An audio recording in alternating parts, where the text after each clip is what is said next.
Olá, boa tarde. O presidente Temer se encontra fora da agenda com o diretor-geral da Polícia Federal, Fernando Segovia. Oficialmente, o assunto discutido foi a segurança pública. Caixa 2 em São Paulo. Fernando Haddad, do PT, e mais 6 são indiciados por suspeita do crime na campanha à prefeitura em 2012. Febre amarela. A Bahia tem a primeira morte pela doença em 17 anos. Em São Paulo, um homem morre depois de receber diagnósticos errados para os sintomas da doença. Uma epidemia de gripe atinge quase todo o território dos Estados Unidos.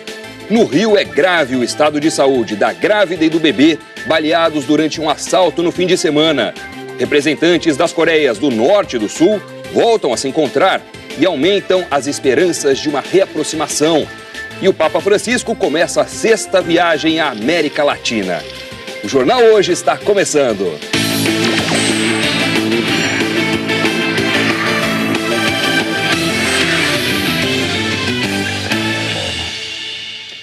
Um homem morreu com suspeita de febre amarela depois de ser atendido por vários médicos da rede pública de saúde e de receber o diagnóstico de outras doenças.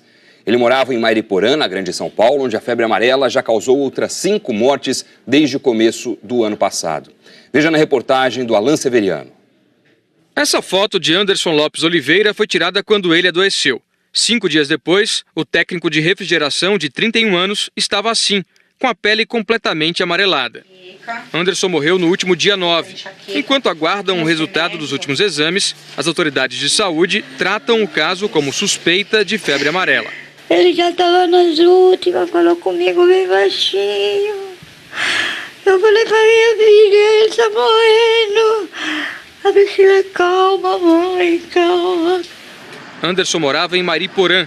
A cidade começou a vacinar os moradores em agosto do ano passado, mas Anderson não tomou a vacina. Foi em casa que Anderson apresentou os primeiros sintomas no dia 1º de janeiro. Febre, dor de cabeça, dor no corpo. No mesmo dia, ele foi levado para um hospital aqui de Mariporã. Começava aí uma peregrinação em busca do diagnóstico e de tratamento. A mulher de Anderson, Maria Dolores, diz que no primeiro hospital municipal ele passou por exames e o médico deu o seguinte diagnóstico. Ele falou que era rinite sinusite, deu uma medicação para febre, para cortar dor e deu inalação. Anderson piorou e um dia depois foi parar numa UPA, unidade de pronto atendimento do município de Franco da Rocha. Fez o hemograma e o exame de urina. Aí falou que era infecção de urina, mas estava muito leve a infecção de urina dele. No dia 4 de janeiro, ele voltou a procurar os serviços de saúde. Maria Dolores conta que os médicos suspeitaram de enxaqueca e de outros problemas. O médico falou que podia ser gases. Passou, fez o raio-x, não tinha gases. No dia 5, com dores mais fortes, Anderson ficou numa cadeira de rodas. E diante de novos exames, o médico deu a notícia. Ele falou assim, só tem que falar uma coisa, seu marido tá com febre amarela. Daí ainda falei pra ele, doutor, eu passei com você dia 1º, você falou que era rinite sinusite. O mesmo médico? O mesmo médico. Já muito doente, Anderson foi transferido para um hospital estadual em Franco da Rocha. Dias depois, o estado se agravou. Você acha que houve descaso? Houve, com certeza. Com certeza, dos exames, dos médicos falarem que... olha, foram 5 diagnósticos. 9 dias, assim, para descobrir isso. Anderson deixou 2 filhos, de 6 e 8 anos. Em Mariporã, Anderson Lopes foi atendido pelos médicos Sérgio Vatari e Júlio Flores. Em Franco da Rocha, pelo médico Badi Daúde. Eles ainda não se manifestaram sobre as afirmações da mulher de Anderson. A Prefeitura de Franco da Rocha informou que o paciente foi atendido 3 vezes e medicado sem que houvesse suspeita de febre amarela. A assessoria do Hospital de Mariporã, Nossa Senhora do Desterro, onde foram feitos os primeiros atendimentos, também não se manifestou. O Instituto Adolfo Lutz ainda não divulgou o resultado dos exames para confirmar se Anderson Lopes de Oliveira tinha febre amarela. Na Bahia foi registrado o primeiro caso de morte por febre amarela desde o ano de 2000. Segundo a Secretaria Estadual de Saúde. O doente era um morador de Taboão da Serra, em São Paulo, que chegou a Itaberaba, no interior baiano, no dia 5 de janeiro. Ele tinha 49 anos e já apresentava sintomas da febre quando chegou à cidade. Na terça-feira passada, foi transferido para Salvador e morreu ontem. A doença foi confirmada por exames de laboratório. E as filas nos postos de vacinação continuam grandes em São Paulo. Quem foi ao posto da Sé, por exemplo, esperou pelo menos 2 horas essa manhã. Nesse outro posto, em São Bernardo do Campo, na região metropolitana, o primeiro da fila chegou à meia-noite. O posto abriu às 7, mas a vacinação foi só a partir das 8 horas. E apenas 150 pessoas foram atendidas. Em São Paulo, 53 municípios, incluindo a capital, vão receber a vacina fracionada para reforçar a imunização a partir de fevereiro. E nos Estados Unidos, a preocupação é com uma epidemia de gripe que atinge praticamente todo o país. A gente vai agora a Nova York falar com o correspondente Fábio Turci, porque os casos não param de aumentar por aí e estão muito espalhados no país, né, Turci? Boa tarde. Oi, Doni, boa tarde para você, boa tarde para todos. Olha só, Doni, dos 50 estados americanos, apenas o Havaí tem casos de gripe que são localizados em algumas regiões. Nos outros 49 estados, a gripe se espalha de forma generalizada e isso representa uma explosão da doença. O sistema atual que monitora os casos de gripe nos Estados Unidos é usado há 13 anos e nesse período nunca a situação esteve como agora. O estado do Alabama decretou emergência de saúde pública. As autoridades dizem que essa temporada de gripe está mais severa porque está circulando um vírus mais perigoso e mais difícil de prever, o H3N2. A vacina contra a gripe é menos eficaz contra esse tipo de vírus porque ele sofre mutações mais frequentemente do que outros tipos de vírus da gripe. 80% dos casos de gripe registrados aqui nas últimas semanas foram provocados pelo H3N2. Ele costuma provocar mais mortes também, principalmente de crianças e idosos. O número de internações por causa de gripe disparou depois do Ano Novo. Nos últimos anos, as temporadas mais intensas de gripe provocaram uma média de 56 mil mortes. E do jeito como está agora, é possível que o número dessa vez, infelizmente, seja maior. O vírus ainda deve circular por alguns meses e as autoridades estão alertando a população para que se vacine. Embora a vacina não garanta, que a pessoa vai escapar da gripe, ao menos ela diminui a probabilidade de ficar doente, Doni. E na Flórida, na Califórnia também, por exemplo, o pico da incidência dessa gripe veio antes do esperado pelas autoridades, o que é mais um sinal de alerta. Turci, obrigado. Boa tarde para você. Na Baixada Fluminense, a grávida baleada durante um assalto apresentou melhoras, mas o estado dela ainda é grave, assim como o do bebê que nasceu numa cesariana prematura. A reportagem é da Mônica Sanches. E eu acredito e eu creio nisso, que os dois vão sair dessa. Os dois vão sair dessa, tanto minha esposa quanto meu bebê vão sair dessa e vão sair bem, sem sequelas. Eu acredito nisso, eu acredito na vida. O Wallace e a mulher dele, Michele, desejaram muito este filho, o primeiro do casal. Eles estão juntos há 8 anos e ainda estavam arrumando o quarto do Antônio. Nosso bebê estava para vir para março. Estávamos na nossa programação, o berço tinha acabado de chegar, a gente estava fazendo, íamos começar a pintar o quarto essa semana. A violência do Rio atingiu a família sábado de manhã, nesta rua em Belford Roxo, na Baixada Fluminense. Uma fechada brusca, uma marcha ré e o ataque dos assaltantes. Só um tiro foi disparado e ele atingiu a cabeça da grávida de 8 meses. Michele perdeu muito sangue e Antônio nasceu prematuro numa cesariana de alto risco. O estado de saúde da criança é considerado muito grave. O sangramento no cérebro da mãe atingiu o bebê que sofreu com a falta de oxigênio no útero. Antônio respira com a ajuda de aparelhos numa incubadora. Já Michele deu sinais de melhora esta manhã. Ela apresentou sinais de mexer membro e abertura ocular. Isso para a gente já é um sinal de melhora pela lesão grave que ela teve no crânio. Em dezembro passado, Caroline Nunes de Almeida, de 19 anos, foi baleada no peito e na barriga no Complexo do Alemão. Ela estava grávida de 5 meses e perdeu o bebê. Caroline ficou 1 mês hospitalizada e morreu no dia 9 de janeiro deste ano. Em julho do ano passado, o Brasil acompanhou o drama do bebê Arthur, baleado ainda na barriga da mãe, Claudineia dos Santos. Ela estava grávida de 9 meses e foi atingida por uma bala perdida durante uma troca de tiros entre policiais e bandidos numa favela de Duque de Caxias, na Baixada Fluminense. A bala perfurou o útero e atravessou o corpo do bebê. A criança teve lesões na cabeça e na medula. Arthur lutou pela vida por 1 mês. No velório do primeiro filho, os pais permaneceram em silêncio. Uma ação da Polícia Civil ontem na zona norte do Rio acabou deixando sob a linha de tiros policiais militares de uma unidade de polícia pacificadora. É o que você vê na reportagem do Diego Aidar. Ontem, um helicóptero da Polícia Civil procurava suspeitos pela morte do delegado Fábio Monteiro, assassinado sexta-feira quando saiu para almoçar. Os disparos foram ao lado da base da Polícia Militar na favela do Jacarezinho. Os policiais do helicóptero da Polícia Civil tá dando um tiro aqui na base azul, hein? Fazendo uns voos rajantes aí, disparando aqui contra a guarnição. Em outro áudio, um homem diz que o helicóptero Águia da Polícia Civil atirou perto da UPP porque havia um bandido na casa ao lado. E o colega do Águia aqui já falou, atiraram pra da laje ao lado deles. Atiraram para de uma laje próximo a eles. E o Águia revidou. A Companhia de Energia Elétrica informou que nos últimos 3 dias, 13 transformadores foram perfurados por balas. Mas por causa do tiroteio, as equipes abandonaram o trabalho de reposição. Você sai de dentro de casa com medo mesmo.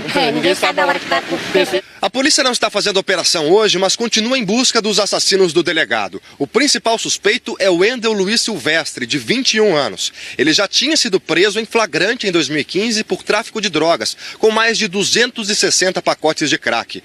O Wendel ficou 40 dias na cadeia e foi solto para responder em liberdade. Ele deveria comparecer a uma audiência na justiça a cada 2 meses, mas nunca apareceu. Em março de 2016, a desembargadora Giselda Leitão Teixeira o declarou réu à revelia e considerou que decisão benevolente proferida pelo magistrado oportunizou a fuga do acusado. E completou: são presos, flagrados em plena atividade criminosa e logo se veem de volta às ruas, sem que o Estado promova qualquer tentativa de ressocialização. Mesmo assim, em outubro de 2016, o juiz Marcos Augusto Ramos Peixoto considerou que as provas contra o Wendel Silvestre não eram suficientes e ele foi absolvido. O Ministério Público recorreu e a desembargadora o condenou a 6 anos de cadeia.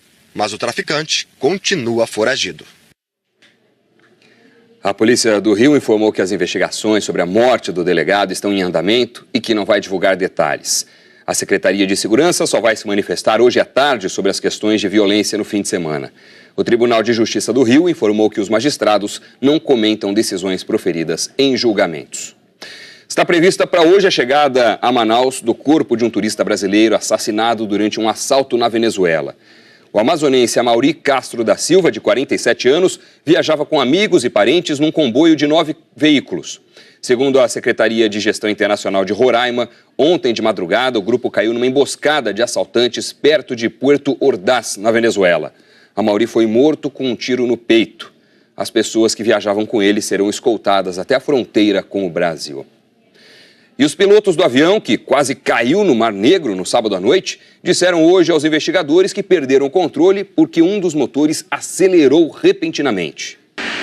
As autoridades do aeroporto de Trabzon, no norte da Turquia, estão fazendo os preparativos para içar o avião do barranco. Ele foi parar ali depois do pouso. O voo tinha saído de Ankara, a capital do país. 162 passageiros estavam a bordo, além de 2 pilotos e 4 tripulantes. Apesar do pânico dentro do avião, todos foram resgatados e ninguém ficou ferido. Uma imagem impressionante como essa outra também. Nos Estados Unidos, olha só, um acidente inacreditável. O motorista perdeu o controle e o carro foi parar no 2º andar de uma casa. Segundo a polícia, ele bateu no canteiro central em alta velocidade e o carro voou até a janela de um consultório de dentista na cidade de Santa Ana, na Califórnia. As 2 pessoas que estavam no carro ficaram levemente feridas. O acidente foi no domingo de manhã. O motorista admitiu que tinha usado drogas antes da batida. 7 pessoas ainda estão internadas depois do acidente com 2 ônibus, 2 carretas, uma van e um caminhão sábado no norte de Minas. 13 pessoas morreram. Segundo a Polícia Rodoviária Federal, o acidente foi provocado pelo motorista do caminhão, que teria perdido o controle da direção e invadido a pista na contramão. Daniel da Silva está internado e negou a versão da polícia.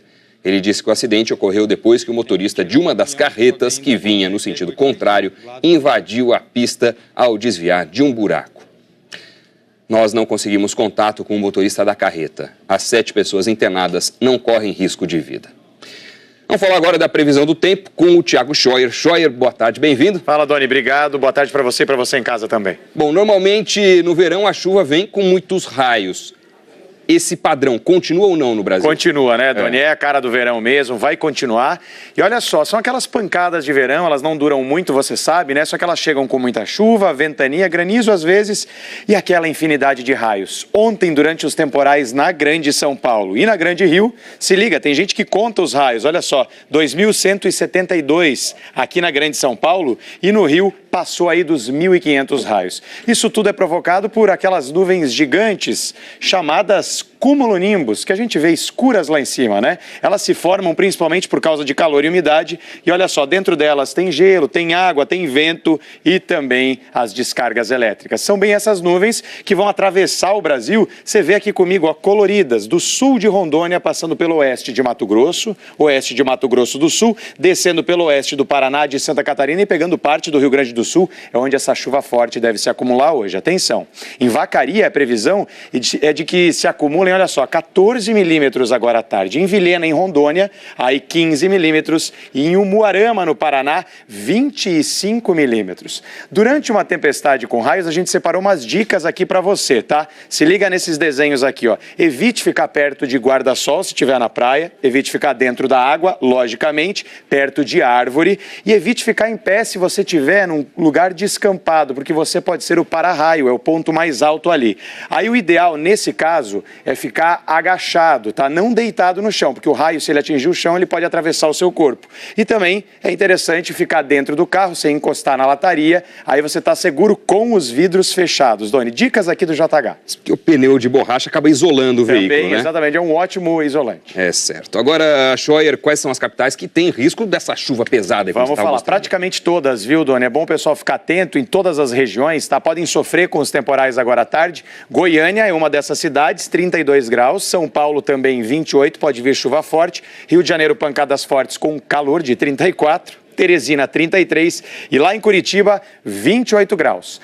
Aí tem o governo de Mato Grosso do Sul, o que acontece? Eles decretaram, né, situação de emergência em 7 das 16 cidades que sofreram estragos por causa das chuvas dos últimos dias. A gente também, claro, tem tempo firme aí pelo Brasil, né? Eu te mostro aqui no nosso amarelo do mapa, todo o estado do Espírito Santo passa por Minas e invade até o sul ali do Ceará. Vamos olhar a Vitória, né? A única capital com tempo firme hoje, 34 graus. Porto Alegre, pancadas não tão fortes, 30 graus, Fortaleza 31, Manaus 33 e Maceió 30 graus para hoje. Em Alagoas, ontem teve a procissão de Bom Jesus dos Navegantes. Pela primeira vez desde que o longo período de seca começou em 2013, o percurso de barco ficou quase 1 quilômetro menor, porque a vazão da hidrelétrica de Xingó não aumentou. Doni, é isso aí. Valeu, Scheuer, obrigado. Valeu, até amanhã. Até amanhã, tchau. Você viu no começo dessa edição que um paciente de febre amarela morreu no interior de São Paulo depois de receber diagnósticos errados da doença.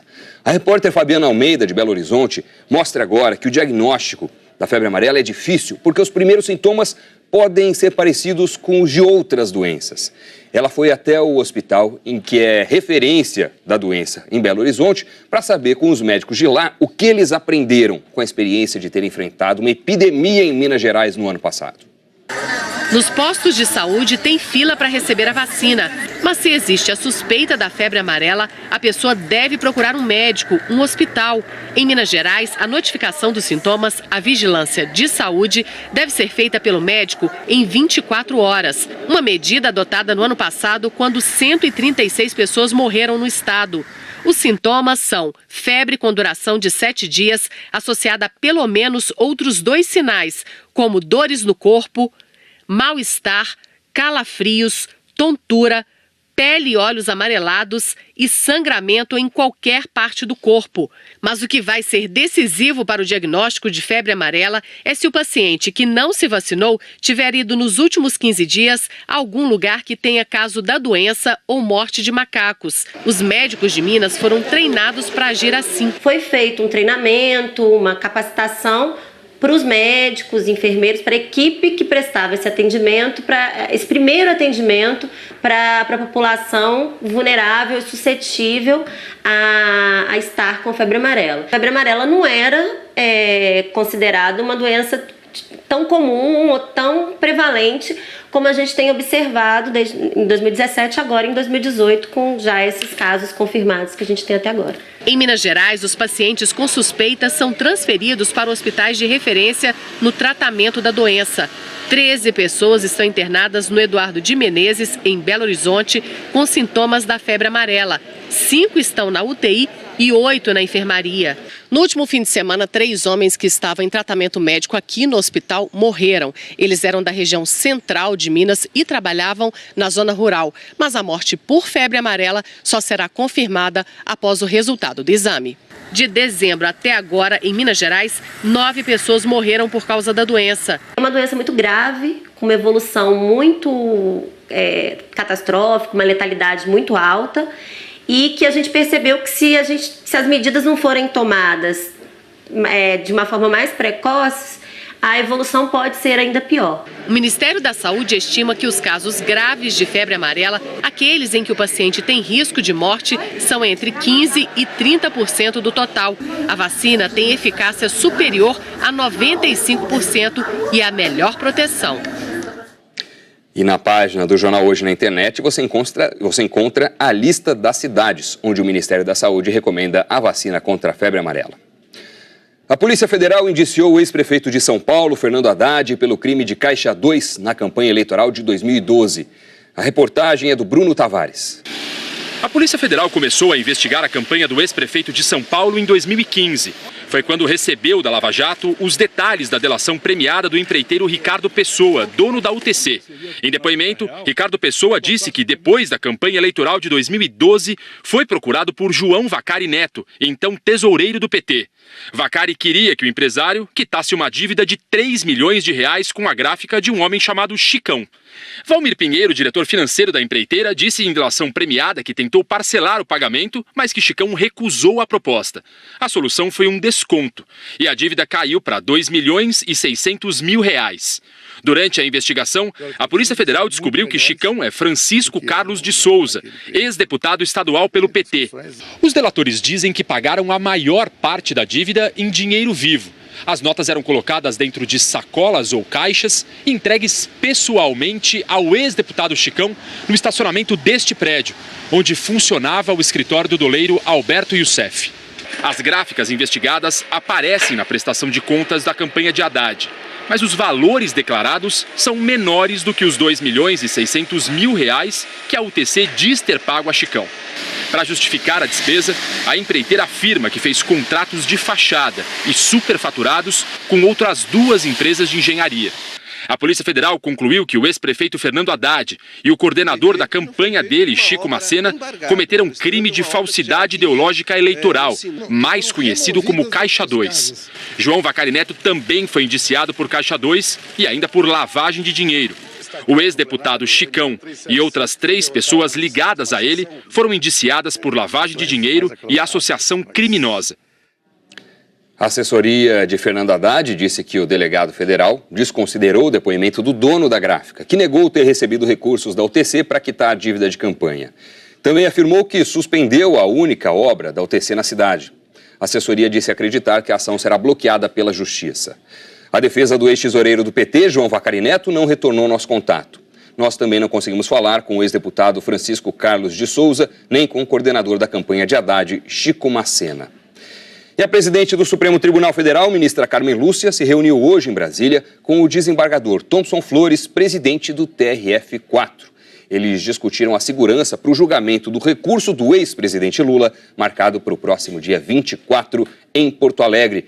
Vamos saber mais sobre esse assunto. Quem tem os detalhes é a repórter Gioconda Brasil, lá em Brasília. Oi, Gioconda, boa tarde para você. Oi, Doni, boa tarde para você, boa tarde a todos. Esse encontro foi pedido pelo presidente do Tribunal Regional Federal da 4ª Região, que fica em Porto Alegre. Em quase 2 horas de conversa, o desembargador Carlos Thomson Flores e a ministra Carmen Lúcia, que também preside o Conselho Nacional de Justiça, que é responsável pela segurança dos juízes, falaram sobre o esquema de segurança para o julgamento do recurso do ex-presidente Luiz Inácio Lula da Silva contra a condenação do juiz Sérgio Moro. A pena é de 9 anos e meio de prisão prisão pelos crimes de lavagem de dinheiro e corrupção passiva no caso do triplex do Guarujá, no litoral de São Paulo. A defesa de Lula nega qualquer irregularidade. O TRF confirmou que os 3 desembargadores que cuidam do caso estão sofrendo ameaças por causa do julgamento. À tarde, o desembargador Carlos Thompson Flores se reúne com a Procuradora-Geral da República, Raquel Dodge, para tratar do mesmo assunto. Doni. Obrigado, Gioconda. E o presidente Michel Temer se reuniu hoje cedo com o diretor-geral da Polícia Federal, Fernando Segovia, mas o encontro não estava na agenda do Planalto. Não é isso, Andréa Sadi? Boa tarde. Oi, Doni, exatamente isso. Boa tarde para você, boa tarde a todos. A agenda só foi atualizada depois que a gente procurou oficialmente o Palácio do Planalto. Esse encontro entre o presidente Michel Temer, o diretor-geral da Polícia Federal, Fernando Segovia, e também o subchefe de assuntos jurídicos aqui da Casa Civil, Gustavo Rocha, aconteceu hoje aqui no Palácio por volta das 9 horas da manhã. Foi atualizada a agenda e agora há pouco o Palácio do Planalto informou que eles discutiram segurança pública. Lembrando que o diretor-geral da Polícia Federal é responsável por investigar o presidente da República. E também lembrando que nesta semana o presidente Michel Temer deve entregar as respostas dele naquele inquérito que investiga suposto pagamento de propina a ele no Porto de Santos. O advogado dele, Antônio Cláudio Maris, diz que terça ou quarta-feira o presidente vai responder às 50 perguntas da Polícia Federal. Doni. Valeu, Sadi, obrigado. E tem mais Brasília. O depoimento do ex-procurador-geral da República, Rodrigo Janot, na sede da Polícia Federal, ainda não terminou. Camila Bonfim, conta os detalhes pra gente. Boa tarde. Oi, Doni, boa tarde para você, boa tarde a todos. Olha, o ex-procurador-geral da República, Rodrigo Janot, está sendo ouvido aqui na sede da Polícia Federal em Brasília desde as 9 da manhã. Ele está sendo ouvido na condição de testemunha, porque ele não é investigado nesse inquérito. Essa é aquela investigação sobre a citação feita por executivos da JF em gravações sobre ministros do Supremo Tribunal Federal, citações desses executivos sobre ministros. Em setembro do ano passado, o Janot disse numa entrevista coletiva que havia um novo conteúdo gravíssimo e havia essa citação. A partir daí, a ministra Carmen Lúcia, que é a presidente do Supremo, ela então pediu a abertura de uma investigação e o relatório parcial mostrou que não há qualquer envolvimento de ministros do Supremo com qualquer ilegalidade. Essa investigação apura então o envolvimento de Marcelo Miller, ex-procurador, que é suspeito de ter auxiliado os executivos da JF na proposta de delação premiada quando ainda era procurador. Miller trabalhou diretamente com Janot no grupo de trabalho da Lava Jato. Doni. Obrigado, Camila. Uma boa tarde para você. E você vai ver no próximo bloco, as Coreias do Sul e do Norte têm um novo encontro e aumentam as esperanças. Representantes da Coreia do Norte e do Sul voltaram a se encontrar na zona desmilitarizada, na fronteira entre os dois países. Eles discutiram os detalhes da participação da Coreia do Norte nos Jogos de Inverno, como mostra o correspondente Márcio Gomes. Desta vez foram os representantes sul-coreanos que cruzaram a fronteira na zona desmilitarizada para se reunir com os norte-coreanos. Esta segunda rodada de conversas foi mais prática, para acertar detalhes de como a Coreia do Norte vai participar dos Jogos de Inverno mês que vem, na cidade sul-coreana de Pyeongchang. Entre os representantes norte-coreanos, uma mulher. Ela é líder de uma banda que faz sucesso cantando músicas que enaltecem o regime comunista e deve se apresentar durante os Jogos. Além disso, se estuda a possibilidade de, em pelo menos uma modalidade esportiva, as duas nações competirem juntas. Seria o hóquei feminino. A conversa ocorreu mesmo com a irritação demonstrada no fim de semana pelo governo norte-coreano. É que depois da primeira e histórica reunião na semana passada, o presidente sul-coreano Moon Jae-in creditou a realização do encontro ao presidente dos Estados Unidos, Donald Trump. O norte não gostou, afirmando com ironia que a delegação norte-coreana ainda não deixou Pyongyang, indicando que nada está certo até agora. Apesar do recente estremecimento, Norte e Sul já têm marcadas outras duas reuniões esta semana, na próxima quarta-feira e também na sexta, sendo que nessa última também deverão participar representantes do Comitê Olímpico Internacional. Começou hoje em São Paulo a Couro Moda. A feira é aberta só para lojistas, mas a repórter Elaine Basti foi dar uma espiada e mostra as novidades em calçados, bolsas e acessórios que vão, daqui a pouco, estar nas vitrines das lojas. 2.000 expositores com 150 coleções de calçados e acessórios que vão invadir as prateleiras do país até o fim do ano. E a tecnologia dos calçados infantis é um dos grandes destaques da feira. Este tênis tem fibra ótica na estrutura. É o que deixa o tênis todinho iluminado. A criança pode escolher a cor e quando a bateria acabar é só carregar no computador. Este outro tem o jogo da memória com sequência de luzes e sons no próprio tênis. A criança, ela quer aquela imersão no seu universo, ter produtos associados ao seu gosto, ao seu estilo, à sua preferência. E o que você acha de colocar a mensagem que quiser no tênis? Este aqui tem um painel de LED e as palavras são colocadas com a ajuda de um sistema que fica no próprio sapato. A ideia é dar o poder para a criança escolher o que ela quer usar. E nada melhor do que poder escrever frases, né, desenhos, inclusive tem caracteres e números. E para os que gostam de customizar, sapatos para pintar do jeito que quiser. Na área feminina, os saltos altos e finos continuam em alta. As sandálias para exibir os pés, trançadas na frente, botas com brilho e sapato com tecnologia. Este é a prova de suor. Ele tem um forro com material de alta absorção na palmilha. Essa feira é voltada para negócios, não é aberta ao público. Aqui estão expositores de fábricas que produzem 90% dos calçados e acessórios do Brasil. Este ano é esperada a visita de mais de 1.000 compradores estrangeiros. Interesse que deve reforçar as exportações que trouxeram 3,5 bilhões de reais ao país. Um aumento de 9% da receita. A indústria emprega hoje 300 mil colaboradores. Isso é uma retomada. A economia começa a se retomar, o varejo começa a se movimentar. E, evidentemente, a fábrica se encaixa e se adapta melhor ao momento, principalmente junto ao consumidor, e o emprego vem. Este ano, mais de 140 milhões de eleitores voltam às urnas para escolher o novo presidente do Brasil. E nós queremos ouvir o que os brasileiros de cada cidade do país esperam para o futuro. Grave o seu vídeo e mande para a gente. O repórter Luciano Abreu foi até o Teatro Amazonas, lá em Manaus, para mostrar o que você deve fazer para que o seu vídeo seja o melhor e represente a sua cidade. Olá, eu estou aqui bem pertinho do Teatro Amazonas, no centro de Manaus. É diante desse marco da história e da cultura da nossa região que eu te pergunto: que Brasil você quer para o futuro? Nós queremos ouvir o desejo de cada um dos 5.570 municípios do Brasil. O país inteiro vai dar o seu recado em nossos telejornais. E você pode ser o porta-voz da sua cidade, gravando um vídeo do seu celular. Você deve se posicionar diante de um dos lugares conhecidos da sua cidade. Um lugar que identifique de onde você está falando. Aí você pede para um amigo seu gravar o vídeo para você. Vou pedir para o Henrique. Henrique, se aproxima, por favor, Henrique.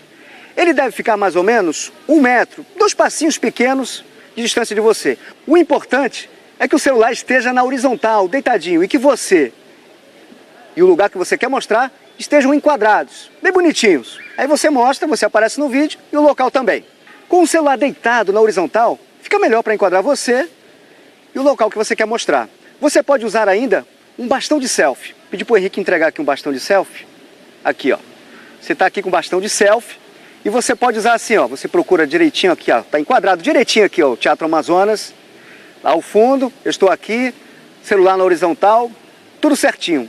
Agora, se você não tiver um bastão de selfie, você pode usar o seu próprio celular. Você vem aqui, ó. Vai aqui. O importante é que ele esteja sempre na horizontal, deitadinho, e que você esteja enquadrado e o lugar que você quer mostrar também. Olha lá o Teatro Amazonas, bonitão. É isso. Você tem 15 segundos para dar o seu recado. Não esqueça de começar o vídeo dizendo o seu nome e a cidade de onde está falando. Aí você diz pra gente, que Brasil você quer para o futuro? Olha, para participar e para rever as dicas de como gravar o seu vídeo, basta entrar na nossa página na internet ou acessar direto, você está vendo os endereços aqui embaixo. O dia tá bonito, ainda é cedo, quem sabe você consiga aproveitar e fazer isso já. A seguir, o Papa Francisco viaja para a América Latina e fala do temor de uma guerra nuclear. A gente volta já. O Papa Francisco embarcou hoje para o Chile na 6ª viagem oficial para a América Latina. É o que você vê na reportagem da correspondente em Roma, Ilse Scamparini. Na longa viagem de 16 horas até Santiago do Chile, o Papa Francisco falou com os jornalistas sobre os seus temores. E não se referia nem aos índios Mapuche, que vai encontrar na viagem, nem aos protestos contra a sua visita, que criaram tumulto em território chileno nos últimos dias, mas ao receio de que um conflito nuclear possa ser desencadeado. O Papa mandou imprimir cópias de uma foto tirada em Nagasaki, no Japão, em 1945, pelo fotógrafo americano Joseph Roger O'Donnell. Nela, uma criança espera para cremar o irmãozinho que morreu vítima da explosão da bomba atômica e o carrega nas costas.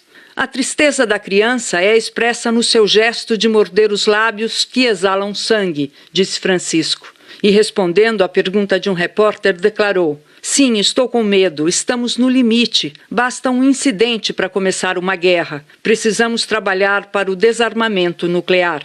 O Papa, que se empenha em diminuir as injustiças e o mal-estar global, comentou que para ele a visita ao Chile não será tão difícil, porque ele estudou 1 ano lá, conhece bem o país e tem muitos amigos.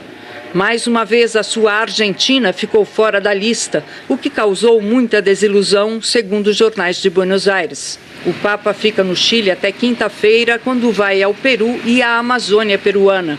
No ano que vem, o Sínodo da Amazônia, convocado por Francisco, vai tratar dos problemas daquela região do mundo, humanos e ambientais. No Peru, há muita tensão entre a igreja e o atual presidente, que decidiu anistiar o ditador Alberto Fujimori, que comandou o país de 1990 a 2000 e estava preso por violação de direitos humanos. Para a diplomacia vaticana, não será uma viagem fácil. Francisco pode enfrentar hostilidade e manifestações no Chile. O governo peruano não quer que o Papa fale sobre direitos humanos. O Jornal Hoje termina aqui. Você acompanha outras notícias no Jornal Nacional. Muito obrigado pela companhia. Para você, uma boa tarde e até amanhã. Tchau. Lembrando que nesta semana o presidente Michel Temer deve entregar as respostas dele naquele inquérito que investiga suposto pagamento de propina a ele no Porto de Santos. O advogado dele, Antônio Cláudio Maris, diz que terça ou quarta-feira o presidente vai responder às 50 perguntas da Polícia Federal. Doni. Valeu, Sadi. Obrigado. E tem mais Brasília. O depoimento do ex-procurador-geral da República, Rodrigo Janot, na sede da Polícia Federal, ainda não terminou. Camila Bonfim, conta os detalhes pra gente. Boa tarde. Oi, Doni, boa tarde para você, boa tarde a todos. Olha, o ex-procurador-geral da República, Rodrigo Janot, está sendo ouvido aqui na sede da Polícia Federal em Brasília desde as 9 da manhã. Ele está sendo ouvido na condição de testemunha, porque ele não é investigado nesse inquérito. Essa é aquela investigação sobre a citação feita por executivos da JF em gravações sobre ministros do Supremo Tribunal Federal, citações desses executivos sobre ministros. Em setembro do ano passado, o Janot disse numa entrevista coletiva que havia um novo conteúdo gravíssimo e havia essa citação. A partir daí, a ministra Carmen Lúcia, que é a presidente do Supremo, ela então pediu a abertura de uma investigação e o relatório parcial mostrou que não há qualquer envolvimento de ministros do Supremo com qualquer ilegalidade. Essa investigação apura então o envolvimento de Marcelo Miller, ex-procurador, que é suspeito de ter auxiliado os executivos da JF na proposta de delação premiada quando ainda era procurador. Miller trabalhou diretamente com Janot no grupo de trabalho da Lava Jato. Doni. Obrigado, Camila. Uma boa tarde para você. E você vai ver no próximo bloco, as Coreias do Sul e do Norte têm um novo encontro e aumentam as esperanças. Representantes da Coreia do Norte e do Sul voltaram a se encontrar na zona desmilitarizada, na fronteira entre os dois países. Eles discutiram os detalhes da participação da Coreia do Norte nos Jogos de Inverno, como mostra o correspondente Márcio Gomes. Desta vez foram os representantes sul-coreanos que cruzaram a fronteira na zona desmilitarizada para se reunir com os norte-coreanos. Esta segunda rodada de conversas foi mais prática, para acertar detalhes de como a Coreia do Norte vai participar dos Jogos de Inverno mês que vem, na cidade sul-coreana de Pyeongchang. Entre os representantes norte-coreanos, uma mulher. Ela é líder de uma banda que faz sucesso cantando músicas que enaltecem o regime comunista e deve se apresentar durante os Jogos. Além disso, se estuda a possibilidade de, em pelo menos uma modalidade esportiva, as duas nações competirem juntas. seria o hóquei feminino. A conversa ocorreu mesmo com a irritação demonstrada no fim de semana pelo governo norte-coreano. É que depois da primeira e histórica reunião na semana passada, o presidente sul-coreano Moon Jae-in creditou a realização do encontro ao presidente dos Estados Unidos, Donald Trump. O norte não gostou, afirmando com ironia que a delegação norte-coreana ainda... Evidentemente, a fábrica se encaixa e se adapta melhor ao momento, principalmente junto ao consumidor, e o emprego vem. Este ano, mais de 140 milhões de eleitores voltam às urnas para escolher o novo presidente do Brasil. E nós queremos ouvir o que os brasileiros de cada cidade do país esperam para o futuro. Grave o seu vídeo e mande para a gente. O repórter Luciano Abreu foi até o Teatro Amazonas, lá em Manaus, para mostrar o que você deve fazer para que o seu vídeo seja o melhor e represente a sua cidade. Olá, eu estou aqui bem pertinho do Teatro Amazonas, no centro de Manaus. É diante desse marco da história e da cultura da nossa região que eu te pergunto: que Brasil você quer para o futuro? Nós queremos ouvir o desejo de cada um dos 5.570 municípios do Brasil. O país inteiro vai dar o seu recado em nossos telejornais. E você pode ser o porta-voz da sua cidade, gravando um vídeo do seu celular. Você deve se posicionar diante de um dos lugares conhecidos da sua cidade. Um lugar que identifique de onde você está falando. Aí você pede para um amigo seu gravar o vídeo para você. Vou pedir para o Henrique. Henrique, se aproxima, por favor, Henrique. Ele deve ficar mais ou menos 1 metro, 2 passinhos pequenos de distância de você. O importante é que o celular esteja na horizontal, deitadinho, e que você e o lugar que você quer mostrar estejam enquadrados, bem bonitinhos. Aí você mostra, você aparece no vídeo e o local também. Com o celular deitado na horizontal, fica melhor para enquadrar você e o local que você quer mostrar. Você pode usar ainda um bastão de selfie. Pedi para o Henrique entregar aqui um bastão de selfie. Aqui, ó. Você está aqui com o bastão de selfie e você pode usar assim, ó. Você procura direitinho aqui, ó. Está enquadrado direitinho aqui, ó. O Teatro Amazonas. Lá ao fundo, eu estou aqui, celular na horizontal, tudo certinho. Agora, se você não tiver um bastão de selfie, você pode usar o seu próprio celular. Você vem aqui, ó, vai aqui. O importante é que ele esteja sempre na horizontal, deitadinho, e que você esteja enquadrado e o lugar que você quer mostrar também. Olha lá o Teatro Amazonas, bonitão. É isso. Você tem 15 segundos para dar o seu recado.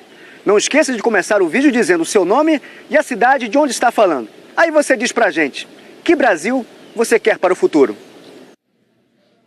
Olha, para participar e para rever as dicas de como gravar o seu vídeo, basta entrar na nossa página na internet ou acessar direto, você está vendo os endereços aqui embaixo. O dia tá bonito, ainda é cedo, quem sabe você consiga aproveitar e fazer isso já. A seguir, o Papa Francisco viaja para a América Latina e fala do temor de uma guerra nuclear. A gente volta já. O Papa Francisco embarcou hoje para o Chile na 6ª viagem oficial para a América Latina. É o que você vê na reportagem da correspondente em Roma, Ilse Scamparini. Na longa viagem de 16 horas até Santiago do Chile, o Papa Francisco falou com os jornalistas em busca do diagnóstico e de tratamento. A mulher de Anderson, Maria Dolores, diz que no primeiro hospital municipal ele passou por exames e o médico deu o seguinte diagnóstico. Ele falou que era rinite sinusite, deu uma medicação para febre, para cortar dor e deu inalação. Anderson piorou e um dia depois foi parar numa UPA, unidade de pronto atendimento do município de Franco da Rocha. Fez o exame o hemograma e o exame de urina. Aí falou que era infecção de urina, mas estava muito leve a infecção de urina dele. No dia 4 de janeiro, ele voltou a procurar os serviços de saúde. Maria Dolores conta que os médicos suspeitaram de enxaqueca e de outros problemas. O médico falou que podia ser gases. Passou, fez o raio-x, não tinha gases. No dia 5, com dores mais fortes, Anderson ficou numa cadeira de rodas. E diante de novos exames, o médico deu a notícia. Ele falou assim, só tem que falar uma coisa, seu marido tá com febre amarela. Daí ainda falei pra ele, doutor, eu passei com você dia 1º, você falou que era rinite sinusite. O mesmo médico? O mesmo médico. Já muito doente, Anderson foi transferido para um hospital estadual em Franco da Rocha. Dias depois, o estado se agravou. Você acha que houve descaso? Houve, com certeza. Com certeza. Dos exames, dos médicos falarem que... olha, foram 5 diagnósticos. 9 dias, assim, para descobrir isso. Anderson deixou 2 filhos, de 6 e 8 anos. Em Mairiporã, Anderson Lopes foi atendido pelos médicos Sérgio Vatari e Júlio Flores. Em Franco da Rocha, pelo médico Badi Daúde. Eles ainda não se manifestaram sobre as afirmações da mulher de Anderson. A Prefeitura de Franco da Rocha informou que o paciente foi atendido 3 vezes e medicado sem que houvesse suspeita de febre amarela. A assessoria do Hospital de Mairiporã, Nossa Senhora do Desterro, onde foram feitos os primeiros atendimentos, também não se manifestou. O Instituto Adolfo Lutz ainda não divulgou o resultado dos exames para confirmar se Anderson Lopes de Oliveira tinha febre amarela. Na Bahia foi registrado o primeiro caso de morte por febre amarela desde o ano de 2000, segundo a Secretaria Estadual de Saúde. O doente era um morador de Taboão da Serra, em São Paulo, que chegou a Itaberaba, no interior baiano, no dia 5 de janeiro. Ele tinha 49 anos e já apresentava sintomas da febre quando chegou à cidade. Na terça-feira passada, foi transferido para Salvador e morreu ontem. A doença foi confirmada por exames de laboratório. E as filas nos postos de vacinação continuam grandes em São Paulo. Quem foi ao posto da Sé, por exemplo, esperou pelo menos 2 horas essa manhã. Nesse outro posto, em São Bernardo do Campo, na região metropolitana, o primeiro da fila chegou à meia-noite. O posto abriu às 7, mas a vacinação foi só a partir das 8 horas. E apenas 150 pessoas foram atendidas. Em São Paulo, 53 municípios, incluindo a capital, vão receber a vacina fracionada para reforçar a imunização. E as palavras são colocadas com a ajuda de um sistema que fica no próprio sapato. A ideia é dar o poder para a criança escolher o que ela quer usar. E nada melhor do que poder escrever frases, né, desenhos, inclusive tem caracteres e números. E para os que gostam de customizar, sapatos para pintar do jeito que quiser. Na área feminina, os saltos altos e finos continuam em alta. As sandálias para exibir os pés, trançadas na frente, botas com brilho e sapato com tecnologia. Este é a prova de suor. Ele tem um forro com material de alta absorção na palmilha. Essa feira é voltada para negócios, não é aberta ao público. Aqui estão expositores de fábricas que produzem 90% dos calçados e acessórios do Brasil. Este ano é esperada a visita de mais de 1.000 compradores estrangeiros. Interesse que deve reforçar as exportações que trouxeram 3,5 bilhões de reais ao país. Um aumento de 9% da receita. A indústria emprega hoje 300 mil colaboradores. Isso é uma retomada. A economia começa a se retomar, o varejo começa a se movimentar. E, evidentemente, a fábrica se encaixa e se adapta melhor ao momento, principalmente junto ao consumidor, e o emprego vem. Este ano, mais de 140 milhões de eleitores voltam às urnas para escolher o novo presidente do Brasil. E nós queremos ouvir o que os brasileiros de cada cidade do país esperam para o futuro. Grave o seu vídeo e mande para a gente. O repórter Luciano Abreu foi até o Teatro Amazonas, lá em Manaus, para mostrar o que você deve fazer para que o seu vídeo seja o melhor e represente a sua cidade. Olá, eu estou aqui bem pertinho do Teatro Amazonas, no centro de Manaus. É diante desse marco da história e da cultura da nossa região que eu te pergunto: que Brasil você quer para o futuro? Nós queremos ouvir o desejo de cada um dos 5.570 municípios do Brasil. O país inteiro vai dar o seu recado em nossos telejornais. E você pode ser o porta-voz da sua cidade, gravando um vídeo do seu celular. Você deve se posicionar diante de um dos lugares conhecidos da sua cidade. Um lugar que identifique de onde você está falando. Aí você pede para um amigo seu gravar o vídeo para você. Vou pedir para o Henrique. Henrique, se aproxima, por favor, Henrique. Ele deve ficar mais ou menos 1 metro, 2 passinhos pequenos de distância de você. O importante é que o celular esteja na horizontal, deitadinho, e que você e o lugar que você quer mostrar estejam enquadrados, bem bonitinhos. Aí você mostra, você aparece no vídeo e o local também. Com o celular deitado na horizontal, fica melhor para enquadrar você e o local que você quer mostrar. Você pode usar ainda um bastão de selfie. Pedi para o Henrique entregar aqui um bastão de selfie. Aqui, ó. Você está aqui com um bastão de selfie e você pode usar assim, ó. Você procura direitinho aqui, ó. Está enquadrado direitinho aqui, ó. O Teatro Amazonas. Lá ao fundo, eu estou aqui, celular na horizontal, tudo certinho. Agora, se você não tiver um bastão... América Latina. O Jornal Hoje está começando.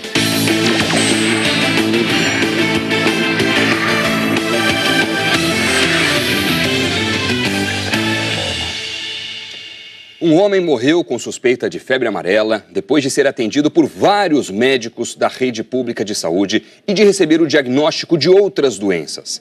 Ele morava em Mariporã, na Grande São Paulo, onde a febre amarela já causou outras 5 mortes desde o começo do ano passado. Veja na reportagem do Alan Severiano. Essa foto de Anderson Lopes Oliveira foi tirada quando ele adoeceu. 5 dias depois, o técnico de refrigeração de 31 anos estava assim, com a pele completamente amarelada. Anderson morreu no último dia 9. Enquanto aguardam o resultado dos últimos exames, as autoridades de saúde tratam o caso como suspeita de febre amarela. Ele já estava nas últimas, falou comigo bem baixinho. Eu falei pra minha filha, ele está morrendo. A bichinha, calma, mãe, calma. Anderson morava em Mariporã. A cidade começou a vacinar os moradores em agosto do ano passado, mas Anderson não tomou a vacina.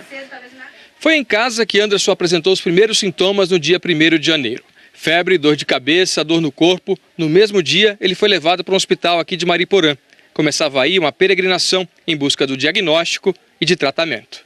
A mulher de Anderson, Maria Dolores, diz que no primeiro hospital municipal ele passou por exames e o médico deu o seguinte diagnóstico. Ele falou que era rinite sinusite, deu uma medicação para febre, para cortar dor e deu inalação. Anderson piorou e um dia depois foi parar numa UPA, unidade de pronto atendimento do município de Franco da Rocha. Fez o hemograma e o exame de urina. Aí falou que era infecção de urina, mas estava muito leve a infecção de urina dele. No dia 4 de janeiro, ele voltou a procurar os serviços de saúde. Maria Dolores conta que os médicos suspeitaram de enxaqueca e de outros problemas. O médico falou que podia ser gases. Passou, fez o raio-x, não tinha gases. No dia 5, com dores mais fortes, Anderson ficou numa cadeira de rodas. E diante de novos exames, o médico deu a notícia. Ele falou assim, só tem que falar uma coisa, seu marido tá com febre amarela. Daí ainda falei pra ele, doutor, eu passei com você dia 1º, você falou que era rinite sinusite. O mesmo médico? O mesmo médico. Já muito doente, Anderson foi transferido para um hospital estadual em Franco da Rocha. Dias depois, o estado se agravou. Você acha que houve descaso? Houve, com certeza. Com certeza. Dos exames, dos médicos falarem que... olha, foram 5 diagnósticos. 9 dias, assim, para descobrir isso. Anderson deixou 2 filhos, de 6 e 8 anos. Em Mariporã, Anderson Lopes foi atendido pelos médicos Sérgio Vatari e Júlio Flores. Em Franco da Rocha, posição. Você sai de dentro de casa com medo mesmo. Ninguém sabe a hora que vai acontecer. A polícia não está fazendo operação hoje, mas continua em busca dos assassinos do delegado. O principal suspeito é o Wendel Luiz Silvestre, de 21 anos. Ele já tinha sido preso em flagrante em 2015 por tráfico de drogas, com mais de 260 pacotes de crack. O Wendel ficou 40 dias na cadeia e foi solto para responder em liberdade. Ele deveria comparecer a uma audiência na justiça a cada 2 meses, mas nunca apareceu. Em março de 2016, a desembargadora Giselda Leitão Teixeira o declarou réu à revelia e considerou que decisão benevolente proferida pelo magistrado oportunizou a fuga do acusado. E completou: são presos, flagrados em plena atividade criminosa e logo se veem de volta às ruas, sem que o Estado promova qualquer tentativa de ressocialização. Mesmo assim, em outubro de 2016, o juiz Marcos Augusto Ramos Peixoto considerou que as provas contra o Wendel Silvestre não eram suficientes e ele foi absolvido. O Ministério Público recorreu e a desembargadora o condenou a 6 anos de cadeia. Mas o traficante continua foragido. A Polícia do Rio informou que as investigações sobre a morte do delegado estão em andamento e que não vai divulgar detalhes. A Secretaria de Segurança só vai se manifestar hoje à tarde sobre as questões de violência no fim de semana. O Tribunal de Justiça do Rio informou que os magistrados não comentam decisões proferidas em julgamentos. Está prevista para hoje a chegada a Manaus do corpo de um turista brasileiro assassinado durante um assalto na Venezuela. O amazonense Amaury Castro da Silva, de 47 anos, viajava com amigos e parentes num comboio de 9 veículos. Segundo a Secretaria de Gestão Internacional de Roraima, ontem de madrugada o grupo caiu numa emboscada de assaltantes perto de Puerto Ordaz, na Venezuela. Amaury foi morto com um tiro no peito. As pessoas que viajavam com ele serão escoltadas até a fronteira com o Brasil. E os pilotos do avião, que quase caiu no Mar Negro no sábado à noite, disseram hoje aos investigadores que perderam o controle porque um dos motores acelerou repentinamente. As autoridades do aeroporto de Trabzon, no norte da Turquia, estão fazendo os preparativos para içar o avião do barranco. Ele foi parar ali depois do pouso. O voo tinha saído de Ankara, a capital do país. 162 passageiros estavam a bordo, além de 2 pilotos e 4 tripulantes. Apesar do pânico dentro do avião, todos foram resgatados e ninguém ficou ferido.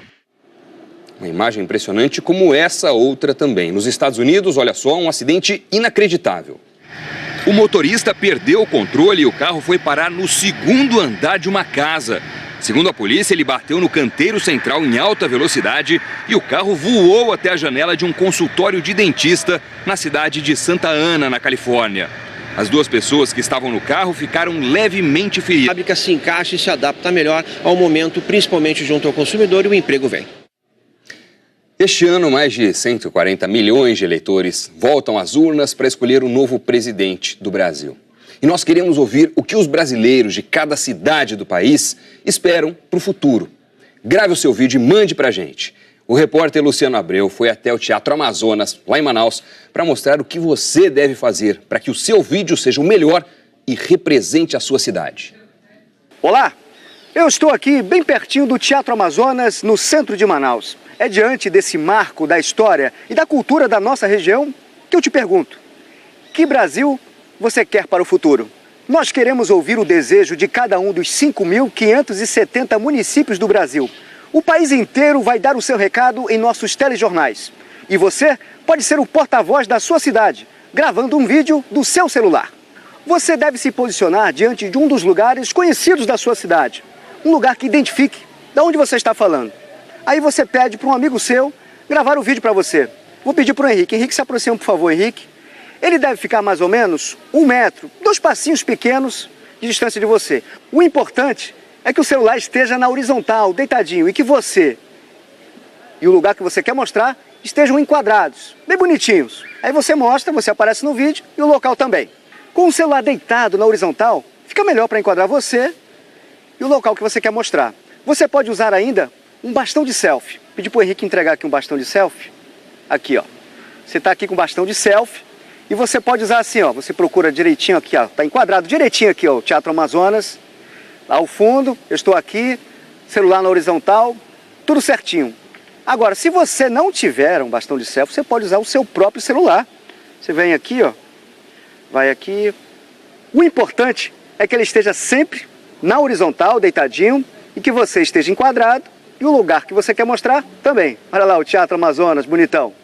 É isso. Você tem 15 segundos para dar o seu recado. Não esqueça de começar o vídeo dizendo o seu nome e a cidade de onde está falando. Aí você diz pra gente, que Brasil você quer para o futuro?